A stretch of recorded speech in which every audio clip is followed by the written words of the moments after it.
열왕기상 10장. 스바 여왕이 솔로몬의 명성을 듣고 어려운 문제로 그를 시험하고자 예루살렘으로 왔다. 그녀는 많은 수행원을 거느리고 향료와 금과 보석을 낙타에 잔뜩 싣고 와서 솔로몬을 만나 물어보고 싶은 것을 다 그에게 말하였다. 그래서 솔로몬은 스바 여왕의 질문에 모두 대답하였으며 어려워서 설명하지 못하는 문제가 하나도 없었다. 스바 여왕은 솔로몬의 지혜로운 말을 듣고 또 그가 건축한 궁전과 그의 식탁에 오르는 음식과 그의 대신들이 앉는 좌석과 수많은 신하들과 그들의 의복과 수를 따르며 시중 드는 사람들과 성전에 드리는 제물을 보고 정신이 하나도 없었다. 그때 스바 여왕이 솔로몬에게 말하였다.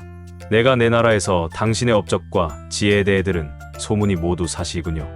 나는 그런 소문을 믿지 않았는데 이제 내가 직접 와서 보니 사실에 비해 내가 들은 것은 절반도 못 되며 당신의 지혜와 부는 소문보다 엄청납니다. 당신 앞에서 항상 당신의 지혜로운 말을 듣는 당신의 가족과 신하들은 얼마나 행복하겠습니까?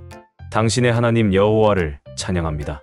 여호와께서 이스라엘을 무척 사랑하셔서 당신을 택하여 왕으로 삼으시고 바르고 선한 정치를 하도록 하셨습니다.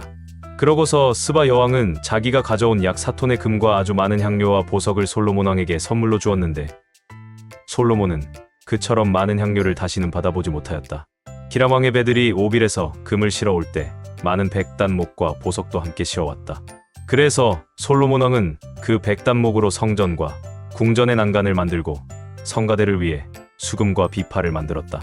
이스라엘에 그처럼 많은 백단목이 수입된 것은 전에도 없었고 그 이후에도 없었다. 솔로몬 왕은 관례대로 주는 예물 외에도 그녀가 요구하는 것은 무엇이든지 다 주었다. 그러자 스바 여왕은 자기 신하들과 함께 본국으로 돌아갔다. 솔로몬이 상인들과 무역하는 사람들과 이스라엘 지방 장관들에게서 거둔 세금과 그리고 아라비아의 모든 왕들에게서 받는 조공 외에도 해마다 그에게 들어오는 금이 약 23톤이나 되었다.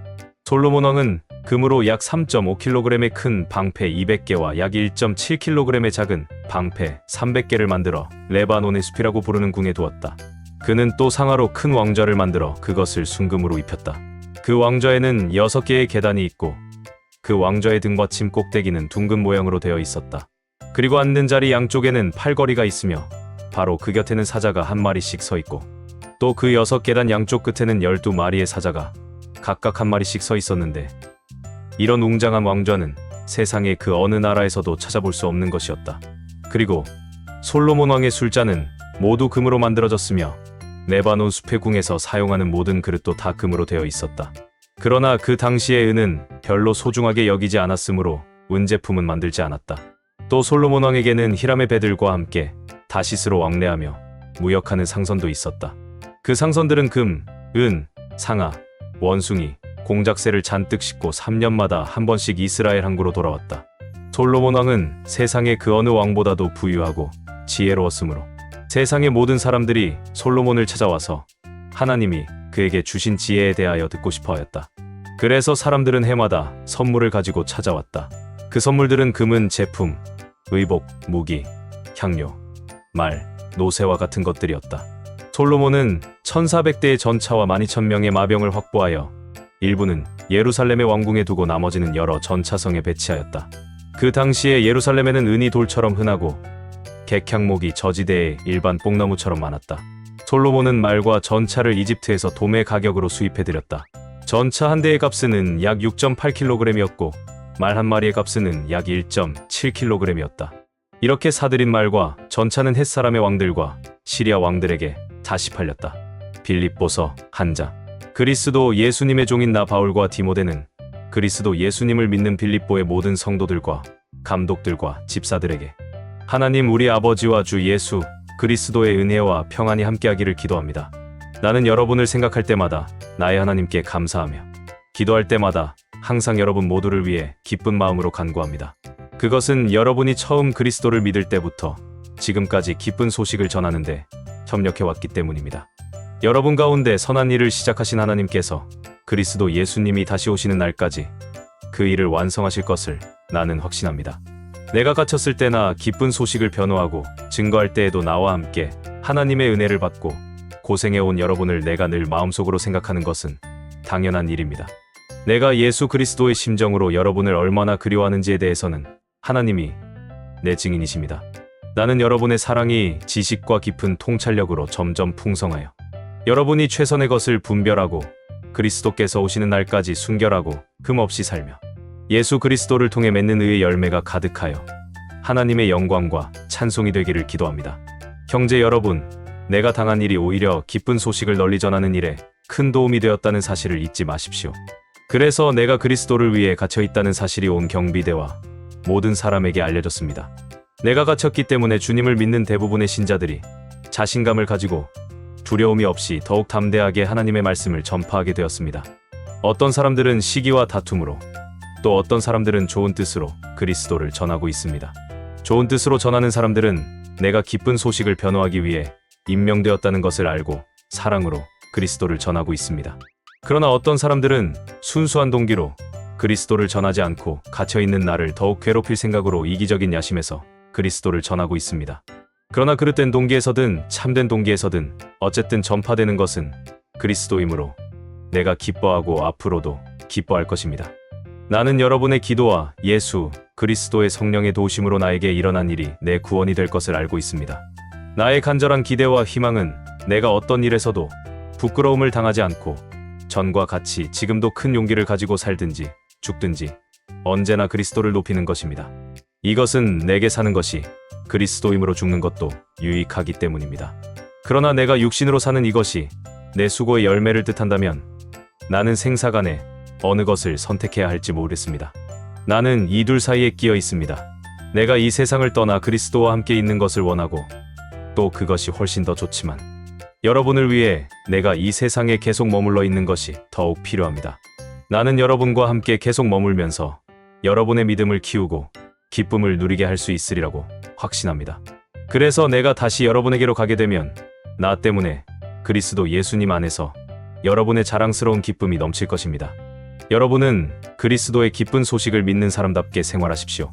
그래서 내가 함께 있든지 떠나 있든지 여러분이 한마음 한뜻으로 기쁜 소식의 신앙을 위해서 함께 싸운다는 소식을 듣게 되기를 바랍니다. 무슨 일에나 반대하는 사람들을 두려워하지 마십시오. 그것은 하나님께서 여러분에게 주시는 구원의 표가 되며 반대하는 사람들에게는 멸망의 표가 됩니다. 그리스도를 위해 여러분에게 은혜를 주신 것은 그분을 믿을 뿐만 아니라 그분을 위해 고난도 받게 하기 위한 것입니다. 여러분도 내가 싸우는 것과 같은 싸움을 하고 있습니다. 그것은 여러분이 전해 보았고 지금도 듣고 있는 싸움입니다. 에스겔 40장. 우리가 포로되어 온 지 25년째가 되고 예루살렘 성이 함락된 지 14년째가 되는 해 1월 10일에 내가 여호와의 손길을 느끼는 순간 여호와께서 나를 데리고 가셨다. 환상 중에 하나님이 나를 데리고 이스라엘 땅으로 가서 아주 높은 산 위에 내려놓으셨는데 남쪽으로 성처럼 보이는 건물들이 있었다.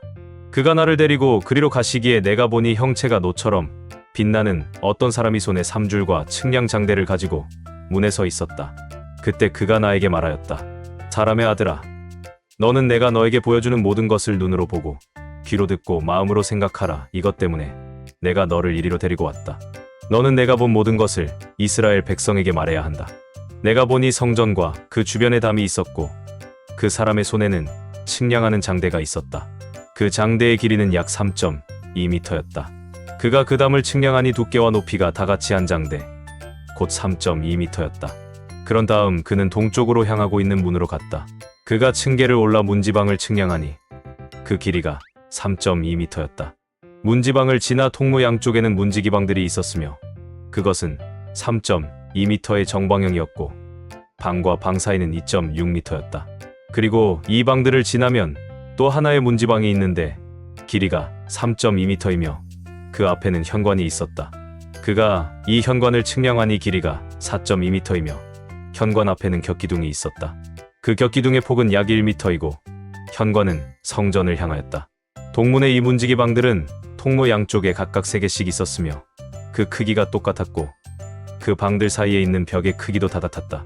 다음으로 그가 문간의 통로를 측량하니 그 폭이 6.8m였으며 또 문지방의 폭을 측량하니 그것은 5.3m였다. 그리고 문지기방 앞에는 높이와 폭이 53cm 되는 난간이 있었으며 그 방들은 3.2m의 정방형이었다.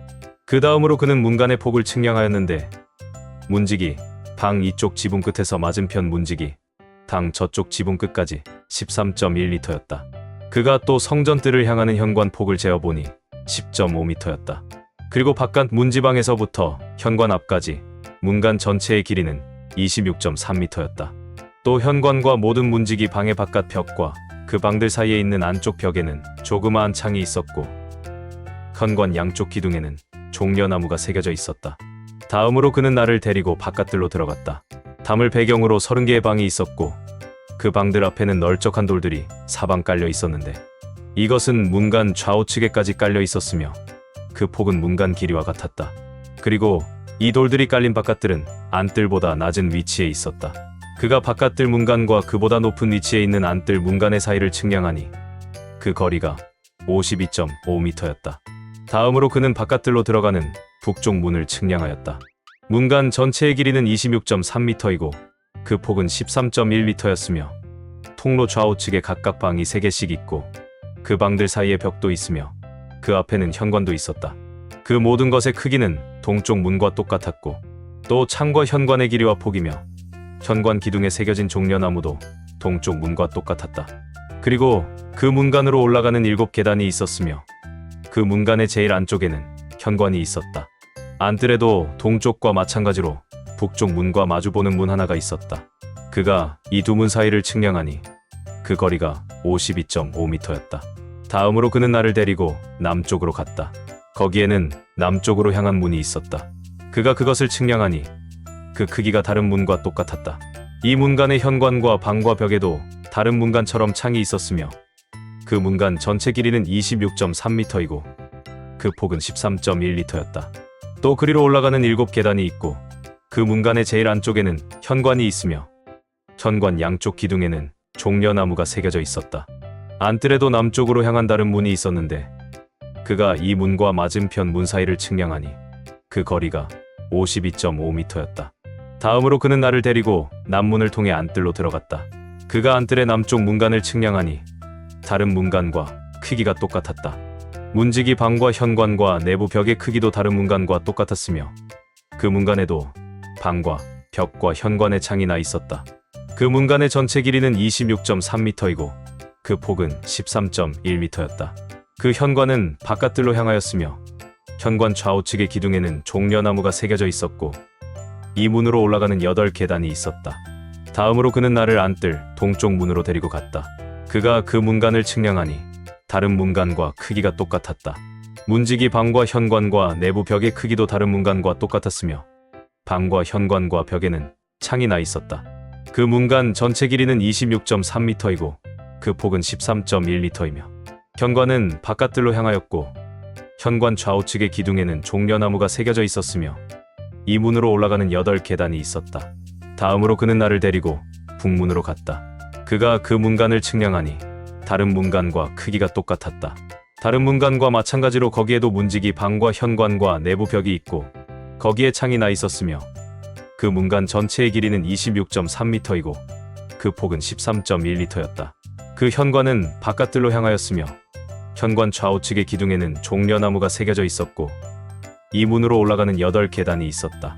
그 문간 곁에는 문이 달린 방이 있었다. 그것은 번제물을 씻는 곳이었다. 그리고 현관 양쪽에는 번제와 속죄제와 속건제의 제물을 잡는 상이 각각 둘씩 있었다.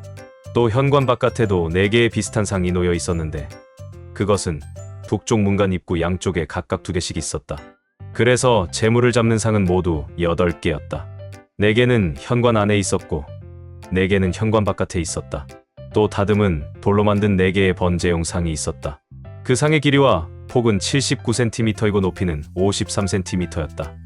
그리고 그 위에는 제물을 잡을 때 쓰는 기구들이 놓여 있었으며 현관 안의 벽에는 손바닥 넓이만한 갈고리가 사방 박혀 있었고 상 위에는 희생 제물의 고기들이 놓여 있었다.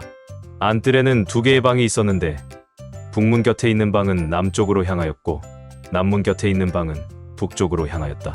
그가 나에게 이렇게 말하였다.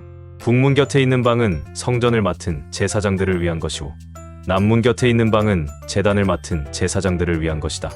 이들은 레위 지파 중 사독의 자손들로서 여호와께 가까이 나아가 섬기는 자들이다. 그가 성전 바로 앞에 있는 뜰을 측량하니 그것은 길이와 폭이 5m인 정사각형이었으며 그 뜰에는 제단이 있었다. 다음으로 그는 나를 데리고 성전 현관으로 가서 그 현관 출입구 좌우에 튀어나온 벽을 측량하였다. 그 길이는 양쪽이 다 2.6m이고 그 폭은 양쪽 다 1.6m였으며 또 그 현관 내부는 폭이 10.5m이고 길이가 6.3m였다. 그리고 그 현관으로 올라가는 계단이 있고 현관 입구에는 기둥이 양쪽에 하나씩 있었다. 시편 91편. 가장 높으신 분의 그늘 아래 사는 자는 전능하신 분의 보호를 받으리라. 내가 여호와에 대하여 말하리라. 그는 나의 피난처여 요새이며 내가 신뢰하는 하나님이시다. 그가 너를 모든 함정에서 구하고 죽을 병에서 너를 건지시리라. 그가 깃털로 너를 감싸주실 것이니 내가 그 날개 아래서 피난처를 찾으리라. 그의 성실하심이 너의 방패가 될 것이니 너는 밤의 공포와 낮에 나는 화살을 두려워하지 않을 것이며 그감의 무서운 질병과 대낮에 파멸하는 재앙을 두려워하지 않을 것이다. 천사람이 내 곁에서 쓰러지고 만 사람이 내 주변에서 죽어가도 그 재앙이 너를 가까이 하지 못하리라. 오직 너는 악인들이 벌받는 것을 내 눈으로 목격만 하게 될 것이다. 내가 여호와를 너의 보호자로 삼고 가장 높으신 분을 너의 피난처로 삼았으니 화가 너에게 미치지 못하고 재앙이 내 집에 가까이 하지 못할 것이다. 그가 천사들에게 명령하여 내가 어디를 가든지 너를 지키게 하시리라. 천사들이 손으로 너를 받들어 내 발이 돌에 부딪히지 않게 할 것이다. 내가 사자와 독사를 짓밟아 누르리라. 하나님이 말씀하신다. 그가 나를 사랑함으로 내가 그를 구출하리라. 그가 내 이름을 알고 있으니 내가 그를 보호하리라. 그가 나에게 부르짖을 때 내가 응답할 것이며 그가 어려움을 당할 때 내가 그와 함께하여 그를 구하고 그를 영화롭게 하리라. 내가 그를 장수하게 하여 만족을 누리게 하고 그에게 내 구원을 보이리라.